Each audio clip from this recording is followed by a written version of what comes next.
श्री कृष्ण गोविंद हरे मुरारी, हे नाथ नारायण वासुदेव। ओम नमो भगवते वासुदेवाय। आप सभी श्रोताओं का हमारे चैनल भक्ति और आस्था पर हार्दिक स्वागत है। आज की इस वीडियो में हम जानेंगे कि जेठ अधिक मास के कृष्ण पक्ष की एकादशी कब है, इसकी पूजा की विधि क्या है तथा इसके शुभ मुहूर्त क्या रहने वाले हैं। तो वीडियो शुरू करने के पहले यदि आप मेरे चैनल पर नए हैं तो कृपया वीडियो को सब्सक्राइब कर लीजिए ताकि आने वाली वीडियो की नोटिफिकेशन आप तक सबसे पहले पहुंच सके। अधिक मास के दौरान पड़ने वाली एकादशियों को अत्यंत पुण्यदायी माना जाता है।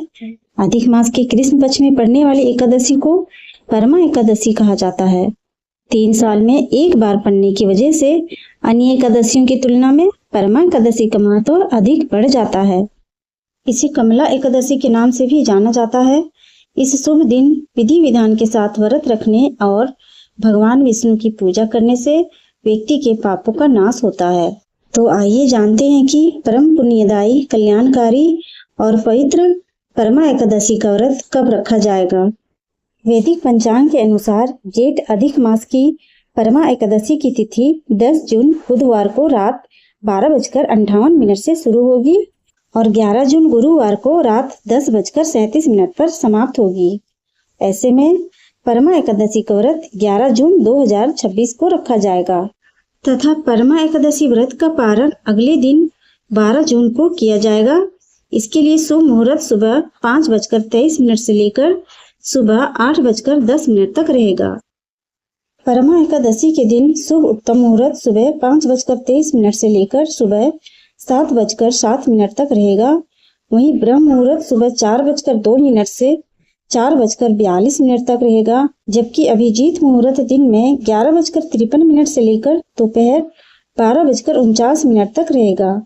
साथ ही लाभ उन्नति मुहूर्त दोपहर में 12:21 से दोपहर 2:05 तक है। परमा एकादशी 2026 का महत्व। हर साल 24 एकादशी पड़ती है, लेकिन अधिक मास के कारण इनकी संख्या बढ़कर 26 हो जाती है।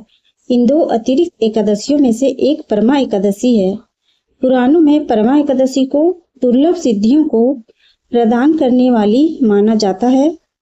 इस दिन भगवान श्री हरि की उपासना करने से दरिद्रता दूर होती है और वैकुंठ धाम की प्राप्ति होती है। मान्यता है कि इस दिन व्रत रखने और कथा सुनने मात्र से 100 यज्ञों के बराबर फल प्राप्त होता है। परमा एकादशी की पूजा विधि।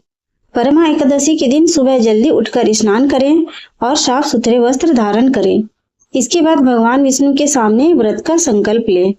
भगवान विष्णु और माता लक्ष्मी को पंचामृत से स्नान कराएं। अब भगवान को पीले फूल, धूप, दीप और नैवेद्य अर्पित करें।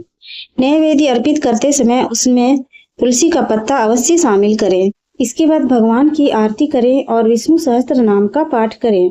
पूजा के दौरान परमा एकादशी व्रत कथा का पाठ करें या सुनें। अगले दिन शुभ मुहूर्त में व्रत का पारण करें। परमा एकादशी के दिन भूल कर भी नहीं करनी चाहिए ये गलतियां। परमा एकादशी के दिन चावल और किसी अन्न का सेवन नहीं करना चाहिए। इस दिन तामसिक भोजन से दूर रहना चाहिए। लहसुन, प्याज, मांसाहार और मदिरा का सेवन नहीं करना चाहिए। इस दिन घर का वातावरण सात्विक और पवित्र बनाए रखना चाहिए। परमा एकादशी के दिन मन को शांत और सकारात्मक रखना चाहिए। इस दिन किसी का भूलकर भी अपमान नहीं करना चाहिए तथा इस दिन किसी की निंदा भी नहीं करनी चाहिए। यदि कोई ऐसा करेगा तो उसे व्रत का पुण्य फल नहीं मिलेगा। परमा एकादशी के दिन धन लाभ के लिए आप कर सकते हैं ये 3 आसान से उपाय। पहला, एकादशी तिथि भगवान विष्णु को अति प्रिय है।